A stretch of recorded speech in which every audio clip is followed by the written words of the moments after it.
What's up, Jabroni? Steven here, and welcome back to my Monday Night Raw review, recaps, reaction. I know this thing has not been consistent. I've disappeared for months, and I came back 2 weeks ago, didn't come back last week. I mean, it's just, I'm trying to get back into the groove of things, and as you guys can see, it's been a pretty tough time for me recently when it comes to getting this going. But we're going to go live. We're going to see if this works. The buffering seems to be all over the place for some reason. It worked fine the first week I did it. Buffering seems to be a bit odd. The chat seems to be a bit delayed for some reason. I don't know why. Like, I have no idea why. But we're going to roll with it. We're going to hope that everything comes out good. If it doesn't come out good, I'll just re-upload the actual video and we'll go with that. We're going to be talking about last night's Monday Night Raw, which is actually, surprise, surprise, like actual surprise, it was actually a pretty good show. Like, I actually enjoyed last night's Raw. I know that's crazy of me to say, but Raw was actually pretty good last night. Not sure how they managed to make a good show with no Braun, but they did. No Universal title, no Brock, but the show was still good. It was still fun. And actually, that might be the reason that the show was actually really good, is the fact that you didn't have Roman, no Braun, no Brock. So other people got the chance to shine. And I think that's the best thing for Raw, is not having these huge names that you throw down our throats, or this part-timer that's never there. Braun's awesome, so no Braun sucks, but they wrote the story well. So I have my phone somewhere around here, and we're going to go over the notes, and we're just going to kind of talk about what happened, the good, the bad. You guys know the deal. So the show started off with Alexa Bliss's inauguration, or her like ceremony in the middle of the ring with all the other women of Raw around her. It was weird. It was like she had like a statue or something, or like she was like a trophy. It was weird. But am I even? Let me see. Is this even the right show? What the heck is it? I'm not even on the right show. Wait, this is the right show. Why is it's the right show, but they're showing last week's stuff here, so very odd. But that's not me. That's the SmackDown website. Let's go to the results again. There we go. Yeah, so we had Alexa Bliss, Bayley, Sasha Banks, Nia Jax, all these women in the middle of the ring, talking about Alexa Bliss telling them how she's like this amazing wrestler, she's the best there is, the best there was. You know, she was doing what Alexa Bliss does the best.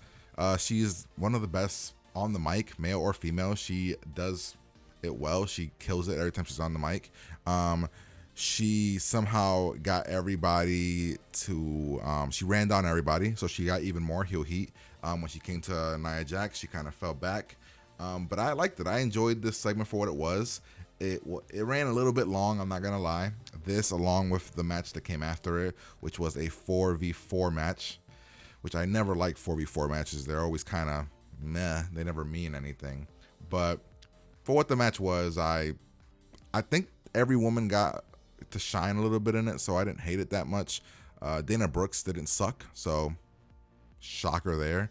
Alicia Fox was there. I mean, it's a clusterfuck. 4v4s are always a clusterfuck, but nonetheless, all the women got a little bit of shine. It went pretty well for what they could have expected. Alexa Bliss comes out on top after she pokes Bayley in the eyes. The teams were Bayley, Sasha Banks, Dana Brooks, and who was the other? Oh, and what the hell is it? And Mickie James versus Alexa Bliss, Nia Jax, Alicia Fox, and Emma. The teams are fine. I mean, this match was fine. It was as good as it could have been. It wasn't the way I would have started off Raw, but the fact that the women got a chance to do anything on Raw so early in the show was pretty cool. Especially when it's like Alexa Bliss. You know, WWE must love Alexa Bliss because they're giving her a hell of a lot of shine, and I actually really like that. So I was cool with that intro. The match was fine. After that, we got Enzo Amore versus Luke Gallows for the umpteenth time. And the crowd couldn't give two shits about this, because why should they? This is the 100th time they've done this. It doesn't work. It's bad. This feud is fucking stupid. just beyond stupid. Nobody really understands what's going on with it. But this is what they chose to do. The fact that Gallows struggles with Anderson. I mean, the fact that Gallows struggles with Enzo Amore is kind of a joke. Like, can you make the club or whatever the fuck they are now, the Good Brothers, any weaker than they already are? Like, when is their contract up, guys? Like, when is their contract up? Because these two guys have to go away. Because, like, this is awful, man. They're booking them so weak. Enzo and Cass, half the crowd, I think, is still into them, but the other half of the crowd is kind of half in it, I guess you can say. I don't know. This match was stupid. I think Anderson got involved somehow. Gallows got the victory, but the fact that he needed help from Anderson to beat Enzo, especially when Enzo's not even a good fighter. Enzo's like he's not a cruiserweight, you know what I mean? He's like I don't know what he is. He's kind of like a small version of Road Dogg. So take that with what it is. But the match was boring. I don't know, I'm tired of this feud. I'm really, really tired of this feud. It needs to go away. After that, what did we have? Let me get my phone out here, because there might have been a few more more notes that I took here. Nope, that's all it is. I wrote Gallows looks weak, because he does. Looks extremely weak. After that, we had a Neville TJ Perkins backstage segment where TJ is telling Neville about how he had to cheat to win, and how he struggled with Austin Aries, and Neville, being the awesome Neville that he is, who's actually making me care about TJ Perkins, tells Perkins to worry about his match tonight, and that how does he feel about Austin Aries being in his way to get this title shot, that Neville himself knows that TJ wants this title shot. You know what I mean? It's a really cool dynamic. Neville's making me care about Perkins. This feud, I like everything that happened later on in the night. I am enjoying what they're doing with 205 Live.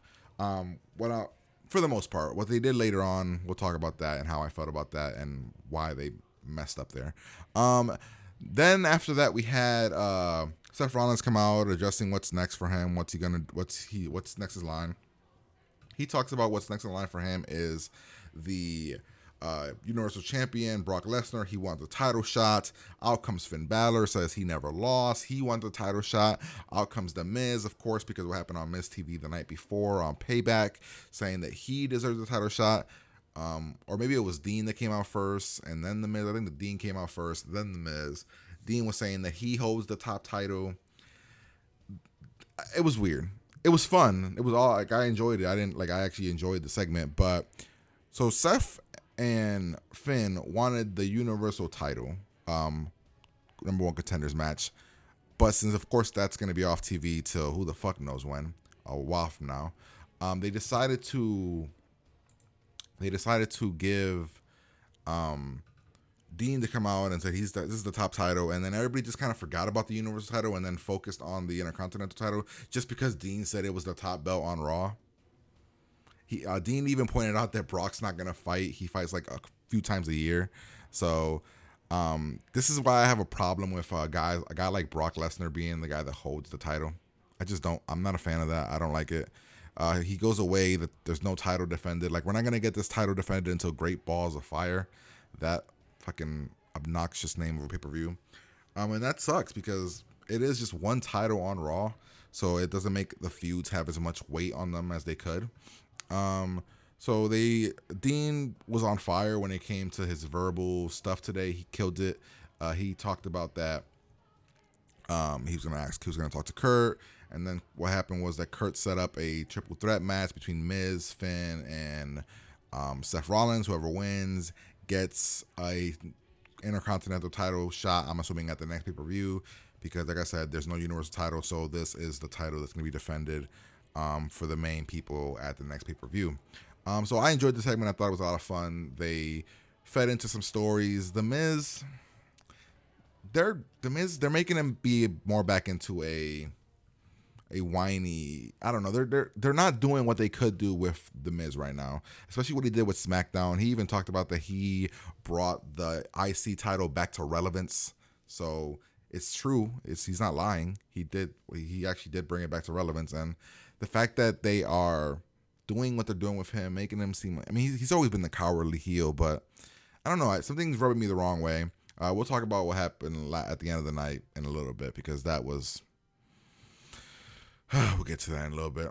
Next we had. Okay, this is my problem with the 205 segments that we had. We had a really good one later on in the night with TJ and Austin Aries that I'll get to in a little bit, but we had another 6-man 3v3 match, which is always feels pointless. We had Gallagher, Rich Swann, Akira Tozawa versus Kendrick, Noam Dar, and Tony Nese. And I'm cool with everybody involved here, but whenever they put these 3v3 matches, it's like they never mean anything. This match was a hell of a lot of fun, a lot of cool spots. The crowd seemed to actually be into it, so that was awesome. But it never means anything, and that's a problem. Is that they need to, on Raw, when they do these cruiserweight things, they need to make them more focused on story, so people will actually tune in to 205 Live after. You know what I mean? Like on SmackDown. You got to make them care about characters. Instead, we're just getting semi high flying matches which aren't even really what the cruiserweights like can do. It's like very limited to what they can do because they're not letting them be who they are. And people keep getting these 3v3, these tag matches, these crazy matches that they don't do enough with them.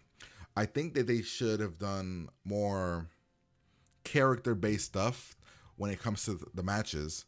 That way people can be like, oh man, I'm invested in this character. This actually makes me care about this character. And I think that would get more people to watch 205 Live. But that's just how I feel. I mean, what they do with the 205 Live stuff sometimes is just really pointless. It doesn't add anything to 205 Live. It doesn't make me want to watch 205 Live. If it wasn't for Neville, Austin Aries, and even right now TJ Perkins, I mean, I like Gallagher, I wouldn't care about 205 Live. But I actually go watch the 205 Live, and I'm like, oh shit, 205 Live is actually pretty awesome. Because for that 1 hour, 205 Live actually puts on pretty good stories, a pretty good show. People don't go to watch it because of the fact that they don't know, why? What's the point? They're not making you care about these 205 Live characters on Raw. Either give them their own show, don't even let them be on Raw, or do something with them on Raw. Let them breathe a little bit. What do we have next? Next we had Cesaro and Sheamus, because they turned heel at Payback, come out and explain why they turned heel. And their reasoning for turning heel makes sense. They came out with kilts, which is what they've been doing for a while, but they had these like black jackets. And they came out very angry and everything, and they talked about how Sheamus talked about how he's been looked at as a joke and nobody takes him seriously, and that him and Cesaro got screwed out of their WrestleMania match when they brought the Hardys in, and it was a lot of real stuff. How Matt and Jeff are a nostalgia act who the WWE just put in that match for the sake of putting them in the match. There was no reason for it, and that Cesaro and Sheamus got screwed. They should be the champions, and it makes sense. And they went on to do a little heel promo. Cesaro did a really good job as a heel promo. And this has got to be the biggest shocker of the year. Cesaro and Sheamus are killing it. And now as heels, they're going to be top heels because of the fact that the Revival's hurt and the fucking Good Brothers suck. So Cesaro and Sheamus are going to be top heel. They talk their new, I think their catchphrase is, we didn't set the bar, we are the bar, or something. I like it. I'm cool with that. I dig it. I'm not like, oh my God, this is the best phrase ever, but it was a good phrase. I enjoyed it. Out come the Hardy Boys, semi-broken. Their Matt's slowly breaking. I'm assuming after this feud right here, he will be fully broken. The rumors are that WWE has the rights. They bought the rights for the broken gimmick from TNA, and Matt's been slowly saying, coming in and out of his brokenness throughout the Raw shows. So I 100% am cool with that. I enjoy what they're doing with them. They're gonna. So what I said last time is that they're not making me care about the Hardys. That the Hardys are becoming just another team because they have no direction. Now with Cesaro and Sheamus doing what they did, the Hardys have a bit of direction, especially if they're gonna go towards broken.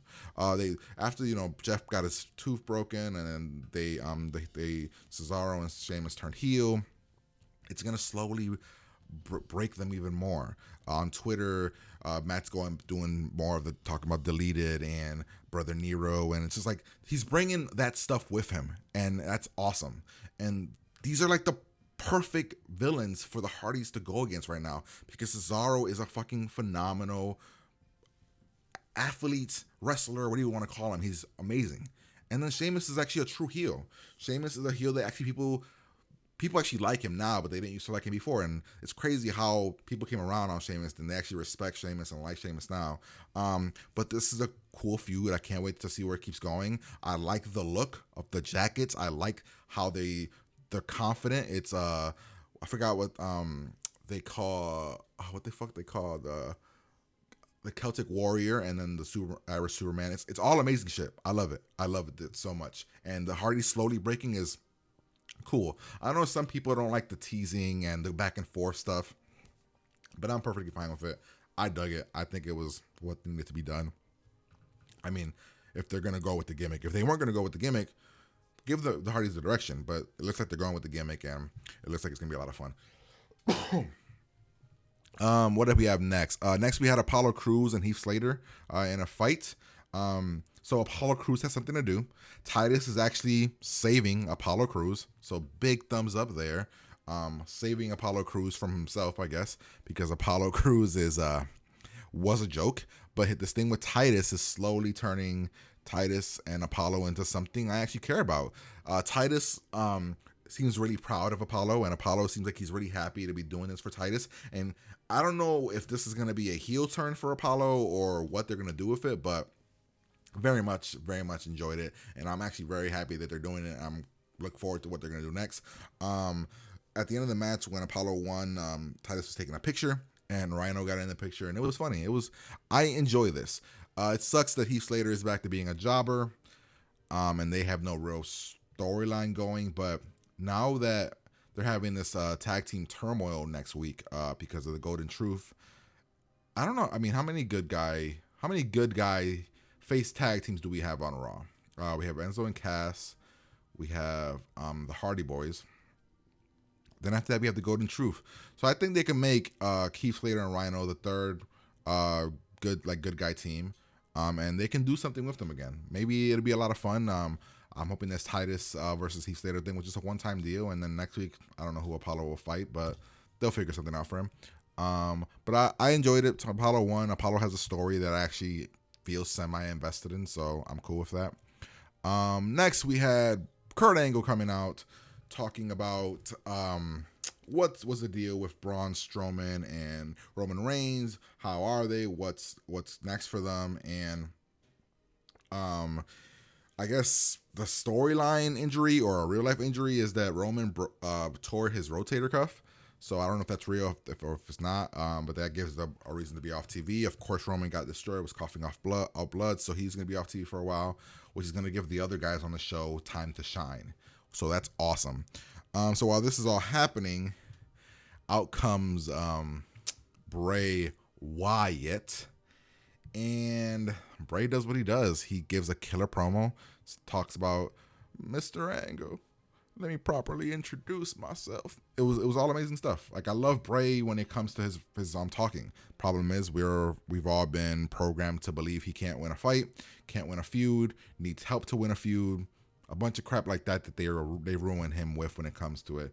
But Bray is this guy that no matter how much people are upset and can turn and be like, oh, this is boring, Bray still got the crowd to be with him. The crowd was really into it, and I very much enjoyed what they did with this segment. But Bray said that he's going to, although that general manager Kurt Angle this is his show, this is Bray Wyatt's ring, and he can do what he wants, which will come into effect later, which is something I'm not that excited about. But I did enjoy this segment. I thought Bray killed it like he always does. They just got to do something with him. I wonder if Bray, because the rumors were out that Bray is not enjoying his time right now in WWE. He's upset.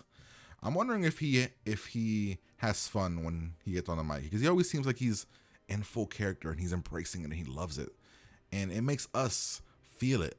We just wish that they did something with it, because that House of Horrors crap was garbage. I mean, it wasn't garbage, but it wasn't good. It was better than the WrestleMania match, but they could have done so much more with it.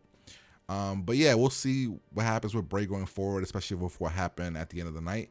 But I enjoyed it. I thought it was a pretty good segment. I enjoy Kurt and Kurt's like confusion and kind of fear of Bray and their whole handshake and respect thing about like, okay, what are you gonna do? And I enjoyed it. And if Brock is gonna be off TV for a while and Braun's gonna be off TV for a while, why not make Bray the top heel? Like, make Bray top heel along with The Miz and Samoa Joe, and you got three great heels on Monday Night Raw. So they can do something with that. After that, we had the Austin Aries TJ Perkins match. I thought this match was really good, pretty stiff, which is how Austin Aries likes to fight. I don't know what people. I know people are down on TJ Perkins, but I think TJ Perkins is growing on me. He kept the dabbing, which I know people were annoyed before, but now he does it to annoy people. I think to like make fun of the people that he's fighting. I love it. So Austin Aries ends up getting the victory here when TJ goes for, I'm not sure what his finisher is, but maybe like an overhead kick or some type of detonation kick or something. I can't remember what the name was. But when he does that, Austin turns it into like some type of like, I don't know what it was, like an RKO kind of. It was weird. It was an awesome reversal, and it got TJ Perkins into Austin Aries' finisher, which was called what's the Austin Aries finisher called? I don't know, but he got him in the Austin Aries' finisher, which is like the thing around the neck. And I was like, oh shit, that was a cool finish, very cool finish. And then throughout the match, TJ was going after the knee, and he was going after the knee and being like an actual heel wrestler. And at the end of the match, he attacked Austin Aries because he lost, and I thought that was really cool. He went after the knee, he full heel. So what I want on 205 Live tonight is for Austin Aries or for TJ to come to Neville and be like, what do you think? How do I do? And like keep feeling that like that chemistry between Neville and TJ Perkins and the feud with Austin Aries. Maybe at the next pay-per-view, maybe it's TJ Perkins versus Austin Aries for a number one contenders match, since Austin Aries has already had two of them. I mean, you can do stuff with this and make people care about it. Maybe Neville doesn't fight at the next pay-per-view, or maybe there's like a number one contenders match soon, not tonight, maybe in like a week or two before the next pay-per-view, which is it Extreme Rules? I don't know what it is, but I enjoyed this match. I thought it was a really good match, and I thought it told a really good story, which was like to me the theme of the night for most of everything that was happening. Now we got to the main event. Oh my god, my nose is itching. The main event of the fucking night. Holy fucking hell! Like holy fucking hell! This match was probably the best match of the year. This match was fucking amazing. The Miz, Finn Balor, Seth Rollins put on a fucking show, guys. Like the crowd was into it. I didn't know who was going to win. I was like, what the fuck are they fighting for? They were literally arguing earlier about the Universal Championship, and they all just kind of said, fuck it, and we're going for the IC belt. But this match was fucking off the hook. If you don't watch Raw, go watch this match. I don't know, watch this match. It's so good. It's so good. Despite the finish, which I'm not sure how people felt about it, I didn't love it. It was so good. So good. Like, oh man, it was so good. You know, Miz being the cowardly heel running around using Maurice as like his shield, Finn and Seth going at it and trying to avoid the Miz when the Miz kept interfering. It was fucking, I really enjoyed the shit out of this match. So the end of the night, at the end of the match, we saw Seth Rollins do his dive to like suicide dive to one side, suicide dive to the other. And when he hit the Miz, out of nowhere, this is like 20 minutes into the match, Samoa Joe comes out and destroys Seth Rollins and then leaves. And the Miz's look is like he's in fucking shock, in awe, and he's looking at Samoa Joe walking away. And while this is happening, Finn Balor is getting back to his feet on the other side of the ring, and he gets the upper hand. I think he does like a move. I think it's called the overdrive. I don't know if that's what it's called, but he does that running thing where he spins around, hit him, and then he does the corner drop kick where he like the exploder drop kick. Is that what it's called? Where he like drop kicks you to the corner. I was like, and the crowd was into it, and I was like, whoa, is Finn going after the IC belt? That's two faces. And then right when he goes up top to do the coup de grace, The lights go out, and I was like, fuck. And then it's Bray Wyatt, and Bray pushes Finn. And I was like, fuck. He gives him a Sister Abigail, and The Miz is in the ring. The Miz goes to take advantage of it. And what I wanted to so bad, was for Finn to kick out. That would have been fucking awesome if Finn kicked out of that. But Finn did not kick out of that, and instead Finn lost the match. The Miz beats the odds and ends up being the new IC #1 contender, which means we're going to see The Miz versus Dean Ambrose again. Not too thrilled about that. Not happy with that. We've already seen these two guys fight, but it's what we're getting. The Miz versus Dean Ambrose once again. They'll be great on the mic. They'll put on a semi-good match, I'm assuming, because that's what they do. I mean, neither one of these guys puts on phenomenal matches unless they have another phenomenal wrestler with them. But missed opportunity. The Samoa Joe interference was cool. The Bray interference could have been not done, or if you did it, had Finn break out of it and kind of give Bray something. Because now I'm afraid that they're gonna bury Bray even more because he's going against Finn. Bray's gonna be the whole meet your maker, I am Finn Balor, and this whole thing, and then Finn will end up bringing out the demon and scaring the shit out of Bray, and then Bray again loses another feud and becomes a joke. Unless they're planning to roll this out into SummerSlam, which could lead to something. People were saying, what if Finn joins up with Bray, but then he turns on Bray? I'm like, we just did that with Randy. No, I don't want that again. I don't want that. They did it with Daniel Bryan. No, there's got to be something new. I don't know what the story is going to be here, but I did not want to see Miz versus Dean. I would have rather seen Dean versus Finn, and then Dean turns heel, or Dean versus Seth and Dean turns heel. I mean, you could have done so much with this. Instead, you just did the basic stuff. The basic stuff of Miz. After a phenomenal fucking match. And don't get me wrong, on paper, you're like Dean Miz, Finn Bray, Samoa Joe Seth at the next pay-per-view. That's fucking pretty an awesome pay-per-view. I'm not going to lie. But they just could have done something better with this. And to me, they dropped the ball. But nonetheless, I enjoyed the show. I thought the show was really good. They did a good job at everything they did for the most part. I didn't enjoy this ending, but other people did. They keep mentioning the Battle Club. Curious what that's going to be. There is no Wyatt family. I mean, you could have Bo join the Wyatt family. Maybe somebody else join the Wyatt family. Maybe, I don't know, not Kurt Hawkins, Mr. Perfect's kid, Curtis Axel. I don't know. You could do something, but who knows what they'll actually do. But I enjoyed Raw. I really did. I'm looking forward to SmackDown tonight. We're gonna get Chris Jericho versus Kevin Owens in a rematch. It's gonna be freaking awesome. Looking forward to that really badly. And I don't know. I enjoyed Raw. I thought Raw was really good. Raw was not boring. Even the backstage segments. We saw Dean giving these backstage segments throughout the night with interviewing Miz and interviewing Finn Balor and interviewing The Miz. It was awesome. And each one made me laugh. And probably the best one is when he walks up to Finn and he's like, here, eat a donut, man. Look at this. I can see veins. It was funny. And even Finn put up he ate a donut, and then later on in the night on Twitter he put up the donut was too sweet. It was awesome. I loved it. Raw was really good. I enjoyed everything about Raw last night, and I'd love to see what you guys thought about it. Let me know what you guys thought of Raw. Hopefully this came out pretty decent because of the fact that I'm doing this live, but I don't know, my computer might be getting up there in age and it might not be looking as great as it can be, and it might be buffering. But we'll find out in a minute after I turn this off from going live and we see what happens. But nonetheless, guys, hopefully you guys enjoyed this video. If you did, make sure you guys like, comment, subscribe. Come back tonight because I will be doing a SmackDown one right after SmackDown, barring there are no interferences with my internet or my computer. I'll be back after SmackDown talking about SmackDown. So hopefully you guys enjoy this, and we'll talk to you guys later. Peace.